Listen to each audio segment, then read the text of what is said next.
가룟 유다의 배신과 베드로의 배반의 이야기입니다. 그런데 그들만의 이야기입니까? 아니죠. 우리의 이야기입니다. 오늘 경배와 찬양에서 부른 나는 주를 섬기는 것에 후회가 없습니다라는 찬양에 이런 가사가 있었습니다. 이 세상 살 동안 내가 걷는 길이 때론 험하여서 넘어질 때도 그렇습니다. 우리는 자주 흔들리고 넘어지지요. 주님을 배반하고 부인할 때가 얼마나 많은지 모릅니다. 그런데 주의 강한 손이 나를 붙드시니 그래서 오늘도 이렇게 예배의 자리에 있을 수 있고 저 같은 사람이 이 자리에 서서 주의 복음을 전할 수 있는 것 아니겠습니까? 오늘 말씀을 통해서 연약한 우리, 늘 넘어지고 흔들리고 쓰러지고 주님 배신하고 주님 부인하고 사는 우리를 붙들어 주시는 사랑의 주님을 만나시기를 축원드립니다. 자, 가룟 유다가 예수님께 입맞추기 위해서 가까이 나왔죠. 여러분, 입맞춤은 사랑의 인사 아닙니까? 근데 그 의도가 무엇이었습니까? 아마 그의 입맞춤은 예수를 체포하려는 자들에게 예수가 누구인지 사인을 주기 위함이었습니다. 내가 입맞추는 사람이 예수니 그를 잡으시오. 예수님께서 아시고 유다에게 말씀하십니다. 유다야, 네가 입맞춤으로 사랑의 인사로 나를 팔려고 하느냐. 여러분, 이 세상을 살아갈 때에 어떤 이의 수단이 선하다고 그의 의도까지 선하다고 속지 마시길 바랍니다. 유다의 입맞춤은 죽음의 입맞춤이었지요. 자, 주위에 있는 제자들이 막 나섭니다. 주여, 우리가 칼로 치리이까? 제자들이 말하고 있을 때 말보다 행동이 빠른 한 사람이 있었습니다. 50절, 그 중에 한 사람이 누구입니까? 베드로지요. 대제사장의 종을 쳐 그 오른쪽 귀를 떨어뜨린지라. 그 종의 이름을 우리도 알고 있습니다. 말고라는 사람입니다. 요한복음에 잘 나오지요. 자, 이때 예수님이 뭐라고 하십니까? 뭐라고 하시죠? 이것까지 참으라. 무슨 뜻일까요? 이것까지 참으라. NIV 영어 성경을 보니까 이렇게 번역했습니다. No more of this. No more of this. 무슨 뜻입니까? 이것은 더 이상 안 된다, 이런 뜻입니다. 이런 건 그만둬라, 이런 뜻입니다. 저는 NIV 번역이 더 좋다고 봅니다. 자, 지금 제자들은 칼로 뭘 하려고 하지요? 상황을 바꾸려고 하는 거예요. 조건을 바꾸려고 했습니다. 여러분, 사람들은 상황과 조건을 바꾸고 싶어 하지요.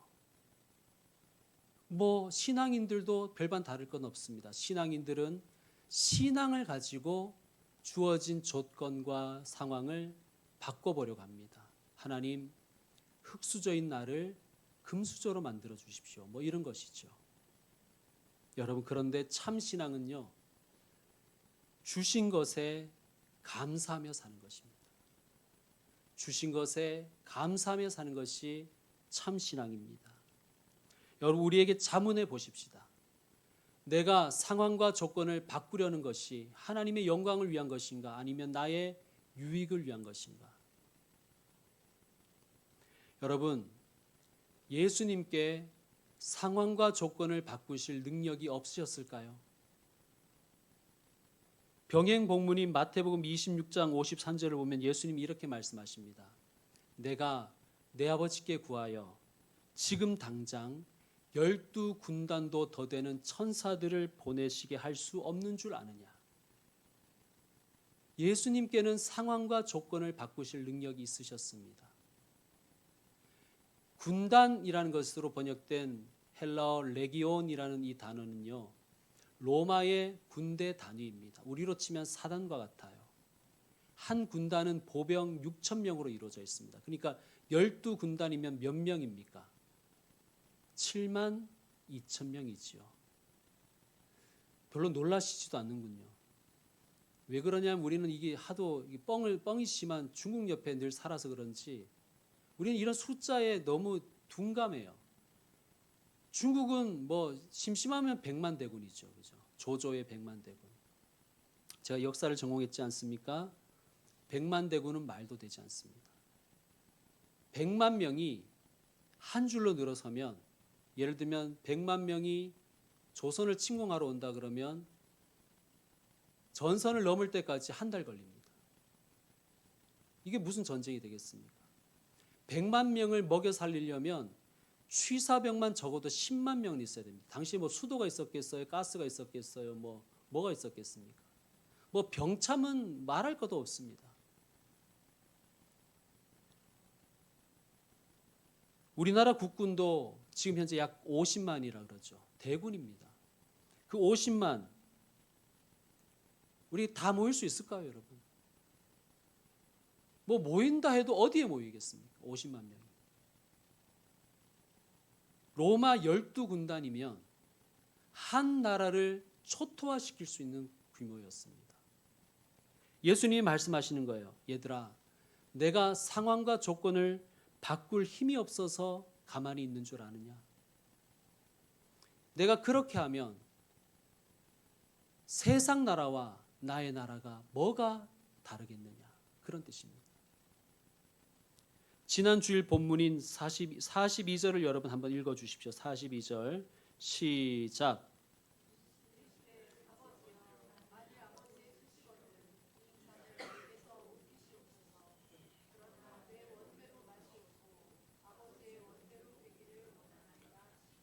자, 여러분 이 기도를 가만히 보십시오. 이 잔 누가 주신 것입니까? 예수님께 누가 주신 것입니까? 아버지 하나님이 주신 것이죠. 예수님은 이 잔, 지금 이 상황과 조건을 마음에 들어 하십니까? 안 들어 하십니까? 힘들다고 예수님도 얘기하시잖아요. 지금 하나님이 주신 잔이 힘들다. 하나님이 주신 조건과 상황이 지금 힘들다. 그 뜻 아닙니까? 자, 다시 말씀드리지만 예수님께서 이 상황과 조건을 바꾸시려고 했다면 바꿀 수 있었습니까? 없었습니까? 있지요. 그러나 예수님 뭐라고 기도하십니까? 그러나 나의 원대로 마시옵고 아버지의 원대로 되기를 원하나이다. 예수님은 조건과 상황을 바꾸시기 위해 힘쓰신 것이 아니라 주님이 주신 조건을 받아들이고 그 길을 따르기 위해서 땀이 피처럼 흐르도록 애쓰시며 기도하신 것입니다. 고린도 12장에 보면 사도 바울이 자기에게 주어진 조건과 상황을 마음에 들어 하지 않습니다. 하나님이 내 육체에 가시를 주셨다. 그런데 그 육체의 가시는 사탄의 사자와 같다. 마음에 든단 말이 안 마음에 든단 말이에요. 마음에 들지 않는다는 것이죠. 그래서 그는 이 조건을 바꾸어 보려고 하나님께 기도했습니다. 이것이 내게서 떠나게 해 주십시오. 3번 주님께 간구했대요. 3번 간구했다는 것은 딱 3번만 했다는 것이 아니라 충분히 했다는 것입니다. 충만하게 기도를 했다는 것입니다. 주님 너무 아픕니다. 주님 제가 너무 힘듭니다. 이 조건 좀 고쳐 주십시오. 상황 좀 바꾸어 주십시오. 그리하시면 제가 더 열심히 주의 일을 감당하겠습니다. 그는 그렇게 기도했습니다. 그때 주님의 응답이 뭐였습니까? 내 은혜가 내게 족하도다. 이는 내 능력이 너의 약한 데서 강하여집니다. 그렇게 말씀하셨습니다. 무슨 뜻입니까? 내가 너에게 베푼 은혜가 충분하다. 너에게 주어진 내가 너에게 준 그 조건 안에서 내가 너에게 준 은혜 붙들고 너는 그 일을 주의 일을 감당하거라. 그런 뜻입니다. 너의 주어진 조건과 내가 준 은혜라면 너는 너에게 주어진 상황 속에서 충분히 나의 일을 감당할 수 있다. 그런 뜻입니다. 내 은혜가 너에게 족하다. 성도 여러분, 우리의 기도를 돌아보십시다. 거의 대부분 상황과 조건을 바꾸어 달라는 기도 아닙니까? 물론 그 기도 하지 말라는 뜻이 아닙니다. 지금 예수님도 그렇게 기도하셨고 사도 바울도 그렇게 기도했지 않습니까? 그런데요, 그렇게 기도하다 보면 깨달음이 있습니다. 뭘 깨닫냐 하면 이거는 하나님이 진짜 바꾸어 주실 조건인지 안 바꾸어 주실 조건인지, 하나님이 낫게 하실 질병일지 아니면 하나님이 안 고쳐주실 질병인지 깨달을 수가 있습니다. 자, 그러면 어떻게 해야 됩니까? 하나님이 안 바꿔주실 것 같아요. 안 바꿔주시는 상황이에요. 하나님이 고쳐주지 않는 질병이에요. 어떻게 해야 됩니까? 어떻게 해야 돼요? 그냥 생활 포기해요? 아니죠. 주신 조건 안에서, 주신 상황 아래에서 주의 은혜 붙들고 돌파해 나가는 것입니다. 그것이 하나님의 백성의 살아갈 모습입니다. 그것이 하나님의 뜻입니다. 여러분, 그렇게 할 때 내게 주신 조건은 나의 사명이 되는 것입니다. 여러분, 예수님의 십자가가 그것이었잖아요. 예수님도 십자가를 피하고 싶었어요. 그래서 실제로 하나님, 제가 이 십자가 안 지면 안 됩니까? 라고 하나님께 조건을 바꿔줄 수 없습니까? 라고 기도하셨습니다. 그러나 하나님은 허락하지 않으셨지요. 그때 예수님이 뭐라고 하셨습니까? 나의 원대로 되는 것이 아니라 아버지의 원대로 되기를 원합니다. 라고 하나님 주신 조건을 받아들이고 그 조건을 살아가셨습니다. 그게 십자가입니다. 그래서 우리를 구원하신 것입니다. 예수님께서 주어진 조건, 하나님 주신 십자가를 바꾸려고 했다면 우리는 구원받지 못하는 것입니다. 하나님의 구원의 역사는 이루어지지 못하는 것입니다. 성도 여러분, 여러분에게 주신 하나님의 상황과 조건이 있지요. 그 상황과 조건이 여러분의 사명이 될 수도 있음을 믿으시길 바랍니다. 가끔 선교사님들의 소식을 듣습니다. 필리핀 선교사님들은 거의 대부분 마닐라에 모여 있습니다. 몽골 선교사님들은 거의 대부분 울란바토르에 모여 있습니다. 동남아시아에서 선교하시는 많은 선교사님들은 많은 분들이 싱가포르에 모여 있습니다. 아프리카에 가신 선교사님들은 거의 7, 80%가 케냐 나이로비에 모여 있습니다. 선교사님들이 하는 이야기가 있어요. 안식년 2번 지나면 LA로 다 모여들더라. 왜 그럴까요? 애들 공부 때문입니다. 하나님이 주신 조건이, 상황이 너무 힘들기 때문이지요. 제가 선교사님들을 비난하려고 하는 것이 절대 아닙니다. 제게 무슨 비난의 자격이 있겠습니까? 그런데 여러분, 제가 드리려는 말씀이 이것입니다. 주신 조건을 살아내는 것이 선교다. 하나님 주신 상황과 조건에서 살아내는 것이, 돌파해 나아가는 것이 선교다. 마찬가지입니다. 하나님 우리에게 주신 조건과 상황을 살며 하나님 은혜로 돌파해 가는 것이 나의 사명입니다. 안 고쳐주실 수 있습니다. 그 조건이 안 바뀔 수도 있어요. 여러분이 간절히 드리는 그 기도가 응답되지 않을 수 있어요.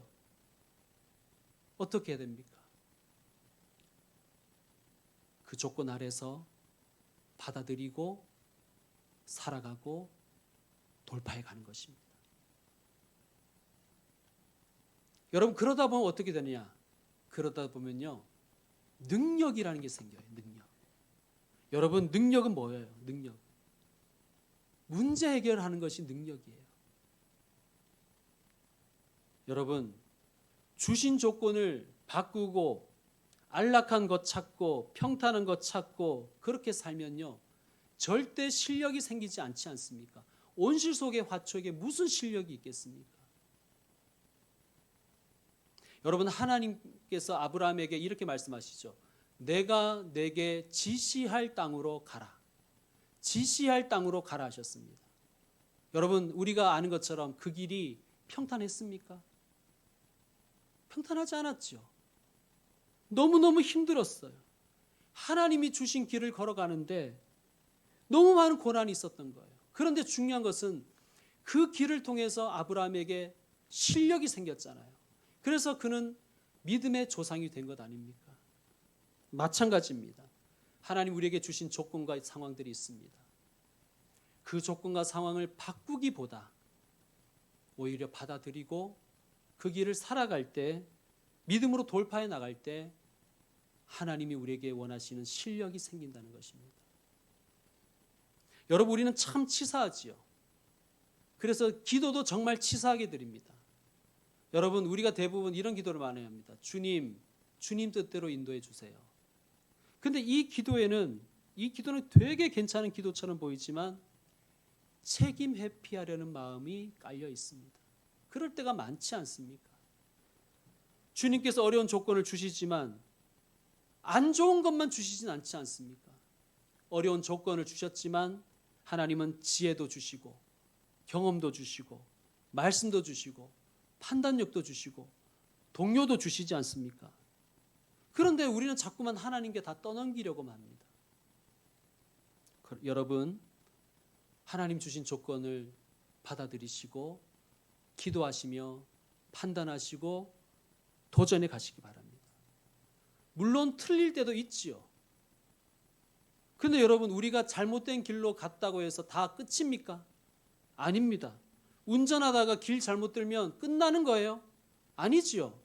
물론 돌아가느라 힘도 들고 시간도 소모하고 또 기름도 소모하지만 그 과정에서 생각하지 못한 지식도 생기고 경험도 생기고 또 지혜도 생기는 것 아닙니까?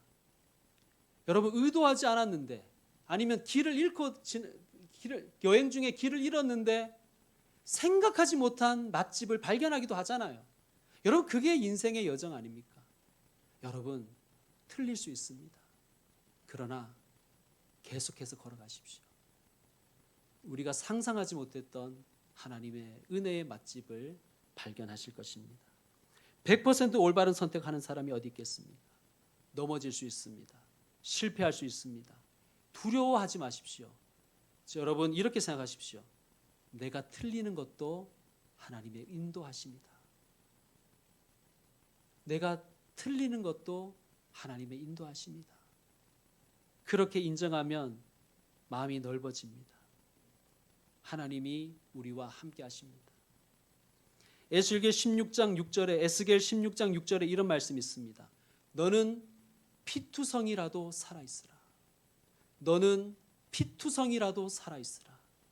우리에게 주어진 조건과 상황이 너무 힘들어서 피투성이가 될 때도 있습니다. 그런데 하나님의 뜻은 무엇입니까? 피투성이라도 살아있으라. 살아서 견디고 돌파해 나가라. 그리하면 하나님이 엄청난 실력을 우리에게 주실 줄 믿습니다. 자, 이것까지 참으라. 이것까지 참았더니 어떻게 되었습니까? 자, 오른쪽 귀가 잘린 대제사장의 종의 이름이 말고라고 했죠. 어떤 복음서에는 그 이름이 있고 또 어떤 복음서에는 그 이름이 생략되었다는 것은 이 사람을 초대교회에서는 거의 대부분 알고 있는 사람이라는 뜻입니다. 그냥 생략하기도 하고 이름을 기록했다는 것은 말이죠. 야이로도 그렇습니다. 알만 하니까 기록도 하고 알만 하니까 생략도 하는 것입니다. 말코스는 이 사건 이후에 주의 제자가 되었다고 알려져 있습니다. 주의 제자가 되어서 뭐 했겠어요? 복음 전했겠지요. 오늘날로 치면 그는 간증하는 사람이 되었을 것입니다. 뭘 간증했겠어요? 이런 거 간증했겠어요. 이기입니다. 이기가 떨어졌는데 예수님이 붙여주셨어요. 이렇게 간증했겠죠. 여러분, 예수님이 이것까지 참아라.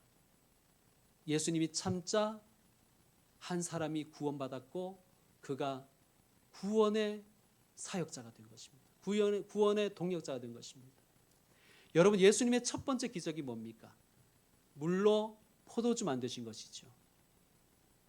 예수님의 마지막 기적은 말고의 귀를 치유하신 것입니다. 여러분, 첫 번째 기적, 물로 포도주 만든 기적이 가지는 메시지가 무엇인지 아십니까? 요한복음 2장에 보면 물로 만든 포도주를 맛본 사람들이 이렇게 말합니다. 말하되 사람마다 먼저 좋은 포도주를 내고 취한 후에 낮은 것을 내거늘 그대는 지금까지 좋은 포도주를 두었도다 하니라. 무슨 뜻입니까? 하나님은 좋은 것 주신다라는 뜻입니다. 자, 마지막 기적인 말고의 귀를 치유하신 메시지는 또 무엇이겠습니까? 역시 마찬가지입니다. 하나님은 좋은 것 주신다. 그것이 메시지입니다. 여러분, 귀가 잘려 나간 것, 이거 고난이죠. 세상적으로 보면 이건 나쁜 것입니다. 잘린 귀 다시 붙인 게 뭐 그리 좋은 일이겠습니까? 그렇죠? 그런데 말고에게는 이게 좋은 일이 되었습니다. 만약 그의 귀가 잘리지 않았다면 그는 예수의 핍박자, 예수의 반대자, 예수를 죽이는 일에 동참한 사람이 되었을 것입니다. 근데 그의 귀가 잘리고 다시 예수께서 치유해 주시는 기적을 통해서 그는 예수님을 믿게 된 거예요. 고난이 그에게 좋은 것이 된 것입니다. 귀가 잘리고 다시 치유받는 과정을 통해서 그는 예수 복음의 증언자가 되었습니다. 여러분, 하나님은 가장 좋은 것 주십니다. 그것이 고난일지라도 하나님은 우리에게 좋은 것 주신 것을 믿고 고백하시길 바랍니다. 자, 다시 말씀드립니다. 내게 주어진 상황과 조건을 살아갈 때 그 상황과 조건이 사명이 될 수 있습니다. 두 번째는 그것이 내게 실력을 줍니다. 그리고 세 번째는 그 일을 통해서 주를 증언하는 일, 주님을 증거하는 일에 우리를 사용하신다는 것입니다. 하나님은 구원의 역사를 이루신다는 것입니다. 그러므로 여러분, 이것까지 참으라 하시는 예수님의 말씀에 아멘할 수 있는 주의 종들 되시기를 축원드립니다. 다시 제가 말씀드립니다. 제가 말씀드리면 여러분 아멘으로 받으시기 바랍니다. 이것까지 참으라. 아멘할 수 있는 주의 종들 되시길 바랍니다. 54절 이하에는 베드로의 배신 이야기가 나오죠. 예수님의 예언대로 베드로는 3번이나 예수님을 부인합니다. 첫 번째는 한 여자 종이 사람들에게 이 사람도 그와 함께 있었어요 라고 별말도 아닌 말을 했습니다. 그죠? 이거 뭐 별말도 아니잖아. 이 여자가 무슨 수사관도 아니고 사실 뭐 별말도 아니었습니다. 그런데 베드로가 막 펄쩍 뛰며 소리를 지릅니다. 57절. 이 여자야, 나는 그를 알지 못한다. 나는 그를 모른다. 부인합니다. 두 번째는 어떤 남자가 너도 그 도당이다 라고 했습니다. 그러자 베드로가 뭐라고 합니까? 나는 아니다 라고 부인합니다. 그런데 마태복음에 보면 맹세하며 부인했다고 되어 있어요. 그래, 이런 거죠. 하나님의 이름을 걸고 맹세한다. 나는 아니다. 세 번째는 59절에 보면 1시간쯤 있다가 또 한 사람이 장담하여 이르되 이는 갈릴리 사람이니 참으로 그와 함께 있었느니라. 정말 별말 아니잖아요. 예수님과 함께 있었던 사람이 한두 명이었습니까? 그런데 베드로는 바보 행세를 하지요. 60절 보십시오. 이 사람아, 나는 네가 뭔 말하는지 모르겠어. 난 못 알아듣겠어. 무슨 말이야? 그런데 다른 복음서를 보면요, 베드로가 예수님을 저주하면서 이 말을 했대요. 저주하면서. 뭐라 그랬겠습니까? 그 빌어먹을 예수 난 몰라. 그 저주받을 그 예수 그 인간 난 몰라. 난 그와 함께 있지 않았어. 얼마나 소리를 질렀는지, 얼마나 크게 저주를 했는지 61절 예수님이 들으셨나 봐요. 베드로의 그 거친 저주의 소리를, 그 소리 지르는 그 소리를 예수님이 들으셨나 봐요. 그리고는 61절에 주께서 돌이켜 베드로를 보시니 주님이 돌이켜서 베드로를 보셨습니다. 주님과 눈이 딱 마주친 거예요. 여기서 보시니에 해당하는 단어가 엠블레포라는 단어인데, 블레포가 보다라는 뜻이에요. 블레포. M은 N이라는 것인데 N은 영어의 in이에요. 그러니까 이거는 그냥 보는 것이 아니라 예수님이 베드로를 깊이 들여다보셨다는 뜻입니다. 주목하셨다는 뜻입니다. 예수님이 베드로의 안을 들여다보셨다, 이런 뜻입니다. 자, 예수님과 눈이 딱 마주친 그 순간 베드로에게는 예수님의 말씀이 생각난 거예요. 그리고 어떻게 했습니까? 밖에 나가서 심히 통곡했습니다. 눈물이 쏟아지는 거예요. 저도 주님의 눈을 본 적이 있습니다. 목사님 또 신비주의 얘기하시려고 하나요? 뭐 이렇게 하지만 정말 주님의 눈을 봤어요. 은성수도원이라는 곳이 있어요. 우리 개신교의 수도원 같은 곳입니다. 은성수도원에 갔는데 제가 그때 교육 전도사 두 달째 하던 때였습니다. 기도하면서 제가 신비 체험을 했습니다. 제가 몇 번 말씀을 드렸는데 손을 이렇게 내밀고 기도하는데 환상 중에 예수님이 제 뒤에 오셔서 이렇게 손을 이렇게 잡아주시는 거예요. 여러분 그때 그 황홀함은 말로 표현할 수가 없습니다. 그때 시간을 저는 찰나라고 생각했는데 나중에 보니 한 3시간이 지나갔더라고요. 얼마나 좋았는지 모릅니다. 너무 좋아서 예수님께 막 고백했습니다. 예수님, 제게는 예수님밖에 없습니다. 하나님, 예수님 제 모든 걸 다 드릴 수 있습니다. 다 주님께 드리겠습니다. 제가 막 그렇게 고백했습니다. 근데 그때 제 머리에 통장 잔액이 딱 떠오르는 거예요. 하나님 참 장난꾸러기 같아요. 그때 제 사례비가 40만 원이었는데 제가 2달째 일하고 있었다 그랬잖아요. 첫 사례비는 1000열매라고 하나님께 몽땅 다 드렸습니다. 두 번째 사례비는 받아서 그때는 다 현금으로 헌금하고 현금을 많이 쓸 때니까 11조 찾고 또 4주 동안 드릴 주일헌금 찾고 감사헌금 찾고 뭐 교육헌금 찾고 그다음에 최소한의 교통비 식비를 딱 찾아놓고 나머지 뺀 금액이 거의 통장에 있었는데 그 잔액은요 당시 여자친구이고 현 저의 아내인 그분과 오페라의 유령을 보러 가자고 약속하고 제가 표를 살 돈이었습니다. 딱 그 표 살 돈이었어요.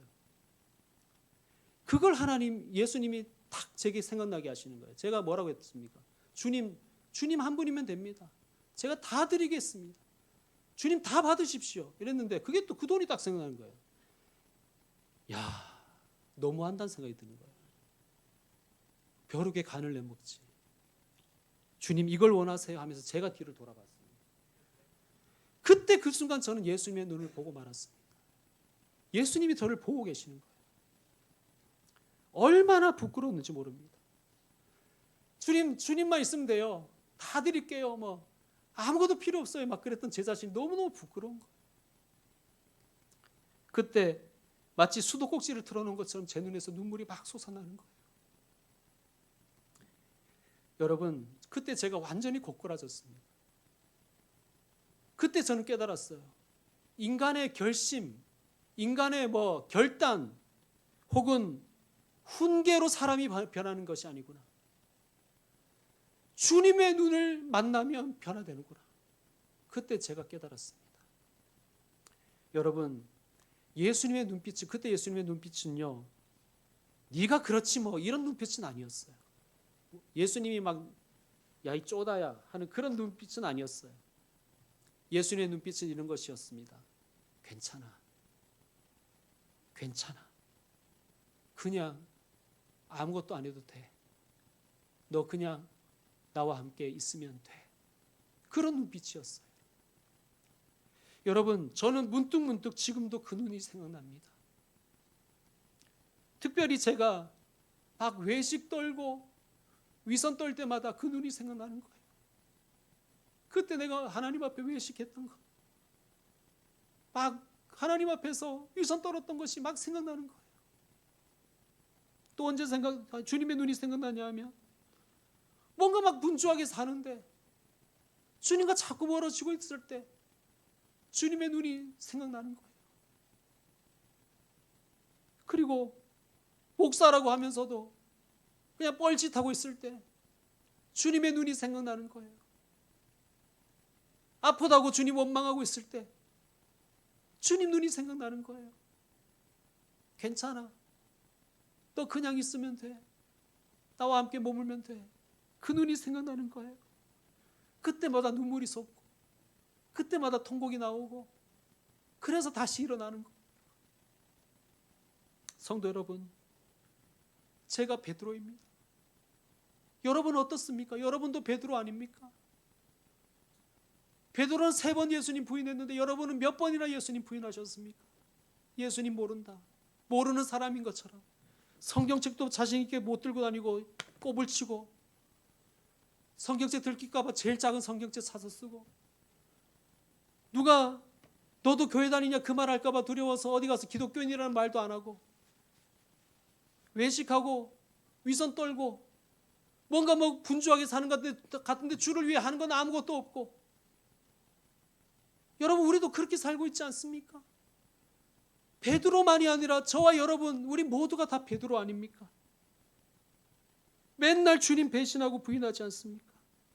그런데 주님이 그런 우리를 깊은 눈으로 바라보고 계세요. 우리를 깊이 들여다보고 계십니다. 여러분 그 눈빛을 한번 만나십시오. 그 눈빛을 만나야 변합니다. 내 결심, 결단 이런 걸로 내가 사람이 변하지 않아요. 사람을 야단치고 가르치고 훈계한다고 변하지 않습니다. 주님의 눈을 한 번만 만나면 주님의 눈빛을 한 번만 맞닥뜨리면 사람이 바뀌는 거예요. 여러분 제가 오늘 결단의 찬양을 뭘 할까 많이 고민했는데 이 베드로가 들어가는 찬양이 잘 없더라고요. 그래서 옛날 찬양을 제가 골랐습니다. 여러분 난 예수가 좋다오 난 예수가 좋다오 주를 사랑한다던 베드로 고백처럼 이 고백이 얼마나 허무했습니까? 얼마나 참 못 지킬 약속이었잖아요. 그런데 그 고백 예수님은 다 받아주셨습니다. 그리고 베드로가 실패했을 때 예수님 부인했을 때 사랑과 용서와 또 깊은 평안의 눈으로 베드로를 깊이 바라봐 주셨습니다. 여러분 우리도 마찬가지입니다. 우리도 베드로처럼 그냥 때로는 섣불리 때로는 빈말처럼 때로는 습관처럼 때로는 진심도 담았겠죠. 주님 사랑한다 고백하는 그 고백 주님은 여전히 귀하게 여기십니다. 여전히 사랑하십니다. 주님의 눈을 만나시는 복이 있기를 원합니다. 여러분의 인생길에서 주님을 만나시는 축복이 있기를 주의 이름으로 축원드립니다.